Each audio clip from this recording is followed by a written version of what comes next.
Hi friends, పెళ్ళిళ్ళ స్టైల్లో chicken biryani ఎలా చేస్తారో ఇప్పుడు చూపిస్తాను. దాంతోపాటు సేవా కూడా ఉంటుంది. వీడియో అనేది లాస్ట్ వరకు చూడండి.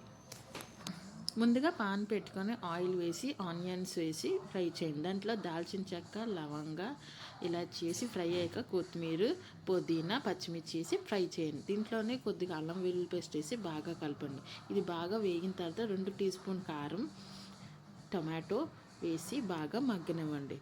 ఇలా మగ్గిన తర్వాత పక్కన ఎసరికి వాటర్ పెట్టుకొని దాంట్లో ఉప్పేసి మరగనివ్వండి. ఈలోగా దీంట్లో కొంచెం పెరుగు, చికెన్ వేసి బాగా కలపండి.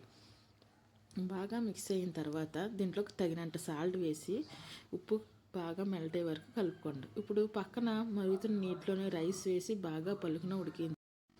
ఆ రైస్ వాటర్ని దీంట్లో వేసి కొంచెం టేస్ట్కి బాగుంటుంది. పైన ఉడికించిన బాస్మతి రైస్, కొంచెం నెయ్యి, నిమ్మకాయ పిండి బాగా కలుపుకోండి. మీకు ఇలాంటి వీడియోస్ కావాలంటే సబ్స్క్రైబ్ చేసి కామెంట్ చేయండి.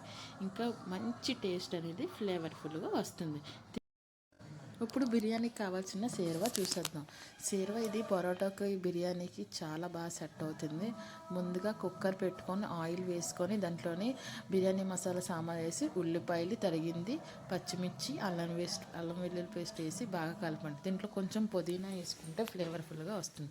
దాంట్లో టమాటాలు కట్ చేసుకుని 2 వేసుకొని కారం, ధనియాల పౌడర్, గరం మసాలా, పసుపు వేసి బాగా కలుపుకోండి. ఇప్పుడు బాగా కలిపిన మగ్గిన తర్వాత ఒక జార్ తీసుకొని కొంచెం కొబ్బరికాయలు, జీడిపప్పు, గసగసాలు, సోంపు వేసి బాగా గ్రైండ్ చేసుకోండి. ఈ పేస్ట్ని ఉడుకుతున్న దాంట్లో వేసి కొంచెం వాటర్, సాల్ట్, గ్రేటెడ్ కోకోనట్ వేసి బాగా కలపండి. ఇప్పుడు కుక్కర్ విజిల్స్ వచ్చేంత వరకు 2 విజిల్స్ వస్తే సరిపోతుంది.